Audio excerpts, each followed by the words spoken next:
Kita teruskan dengan bagaimana untuk work smart menggunakan JPP. So, apa itu JPP? Dalam setiap conversation anda dengan klien semasa proses interview adalah sangat bagus untuk anda tanya 3 perkara ini. Yang pertama J iaitu job size. Di mana job size anda kena tahu, sebagai klien kena cerita secara detail how many pages, how many data, how many logo, how many design to do. Jadi sebagai klien mereka kena ceritakan secara detail. Jika tidak, anda sebagai freelancer anda akan tertanya-tanya betapa besarnya projek tersebut. Seterusnya period, masa. Anda kena pastikan klien bagi tahu secara detail berapakah masa yang diperuntukkan. Jangan sesekali anda assume ataupun anda menjangkakan klien akan beritahu. Lebih penting kepada anda sebagai freelancer untuk anda berikan masa anda kepada klien. Contoh, kalau klien bagi sesuatu tugasan, anda cakap, saya akan siapkan dalam masa 3 hari. Jadi, bergantung pada pihak klien sama ada klien tersebut bersetujui ataupun tidak deadline yang telah anda tentukan. Dan yang terakhir adalah price, P. Di mana anda perlu tahu projek yang anda buat itu sama ada ianya bersifat hourly ataupun fixed price. Antara dua jenis pekerjaan ini anda kena tahu, kena jelas, dan adakah ianya berbaloi dengan masa yang anda spend untuk siapkan kerja tersebut. Kenapa pentingnya JPP? Andai kata klien tersebut mempunyai job size yang besar, maka automatik period ataupun masa yang diperuntukkan mestilah lebih lama dan harga yang diperuntukkan mestilah lebih mahal ataupun lebih berbaloi. Jadi itu adalah work smart menggunakan JPP. Baiklah, untuk milestone job process, untuk pengetahuan anda, sebelum ni anda dah pernah dengar apa itu milestone, dan kegunaan milestone sangatlah penting dalam freelancer.com kerana sebagai freelancer anda perlu tahu cara menggunakan milestone seandainya projek yang anda miliki ataupun projek yang telah diberi oleh klien kepada anda mempunyai harga yang besar, nilai yang besar. Di mana dalam milestone anda mestilah tahu appropriate price ataupun harga yang bersesuaian untuk diletakkan, dan dalam milestone ini ianya akan berlaku pecahan-pecahan mengikut timeline ataupun kadar kerja yang anda telah buat. Dengan adanya anda menggunakan milestone, ianya boleh meningkatkan lagi confidence klien terhadap ability ataupun kemampuan anda untuk melengkapkan sesuatu kerja. Di sini kita akan tengok contoh macam mana milestone digunakan dalam proses bidding.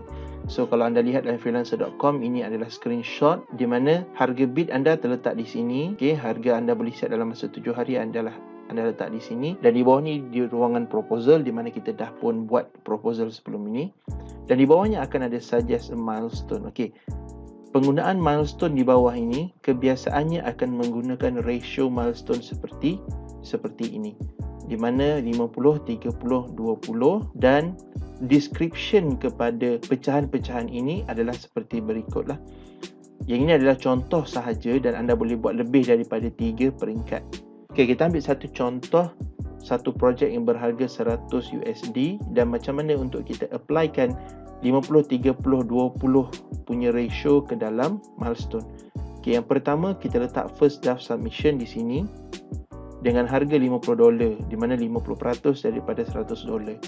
Yang kedua adalah amendment 3 times, di mana proses amendment ni berlaku sebanyak 3 kali. Seperti yang anda dah dengar sebelum ni berkaitan dengan proses amendment 1, 2 dan 3. Selepas proses amendment, maka anda dah hantar yang ketiga, baru anda boleh claim ataupun anda request milestone yang 30%. Dan terakhir, bila mana anda sudah siap segala kerja ataupun segala projek, anda dah siap kedua-dua milestone di atas, final submission anda boleh minta balance lagi 20%. Jadi begitulah proses milestone yang ditetapkan dalam freelancer.com. Tujuan utama milestone ini diadakan agar anda bekerja secara bijak, bukan terus menyiapkan ke semua projek dan anda hantar dan baru dapat bayaran. Malah anda boleh bekerja secara work smart, di mana bila mana anda siapkan first draft, anda hantar 50% punya kerja dahulu. Selagi klien tidak reply dengan anda punya first draft, maka anda tak perlu proceed dengan second ataupun final submission. Jadi sebegitulah kita bekerja secara bijak dalam freelancer.com. Anda kata klien dah reply kepada anda punya first draft, baru anda buat amendment yang 1, 2 dan 3, ataupun mungkin klien dah bersetuju, dia akan terus kepada final submission. Okay, jadi itulah penggunaan milestone dalam freelancer.com. Manakala yang terakhir adalah freelancer get support. Okay, di sini adalah satu features, satu ciri-ciri yang ada dalam freelancer.com untuk membantu anda sekiranya anda mempunyai projek yang delay, klien tak bayar, klien yang tidak respon kepada anda punya message, ataupun ada jumpa scam job. Okay, scam job posting. Di mana scam job posting ni untuk kita tahu lebih lanjut dalam lesson yang ke-11. Dan seterusnya technical error. Anda boleh gunakan get support di mana anda boleh pergi kepada drop down menu. Okey, kalau anda pergi dalam freelancer.com, atas sebelah kanan di sini drop down menu, anda akan nampak button get support. Okey, dalam get support ni anda klik dan seterusnya anda akan keluar kepada satu interface baru berkaitan dengan get support di bawah freelancer.com. Okey, di sini anda boleh cari seberapa banyak jenis persoalan yang ingin anda tanyakan kepada freelancer.com, dan kebiasaannya soalan-soalan tersebut telah pun dijawab oleh freelancer.com. Di sini get support ni berlaku, dan kebiasaannya proses untuk anda dapat respon daripada freelancer.com sangat pantas. Paling pantas mungkin anda akan dapat respon dalam masa 2 ke 3 jam, dan paling lama pun lebih kurang 24 jam untuk sebarang permasalahan dalam freelancer.com. Okay, di sini saya tunjukkan satu contoh. Andai kata anda terjumpa satu projek ID ataupun satu projek yang berbentuk scam, di mana untuk tahu lebih lanjut berkaitan dengan scam job, kita akan pergi kepada lesson 11.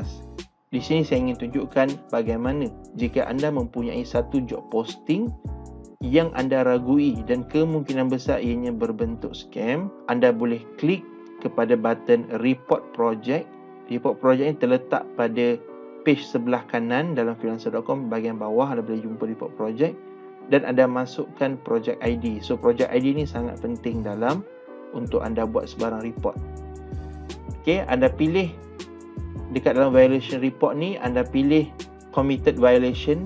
Okey, contohnya anda jumpa fake project, advertising another website dan sebagainya, dan anda boleh masukkan project ID yang anda copy daripada sini tadi. Okey, kita copy project ID ni dan kita report. Mungkin anda boleh letakkan sedikit komen untuk pihak freelancer.com mengetahui lebih lanjut apa report yang anda cuba sampaikan, dan anda tekan submit report. Jadi itu sikit sebanyak bagaimana untuk anda report sebarang projek yang berbentuk scam ataupun melanggar undang-undang yang telah ditetapkan dalam freelancer.com. Sekian saja lesson yang ke-10. Kita akan jumpa pada lesson yang seterusnya.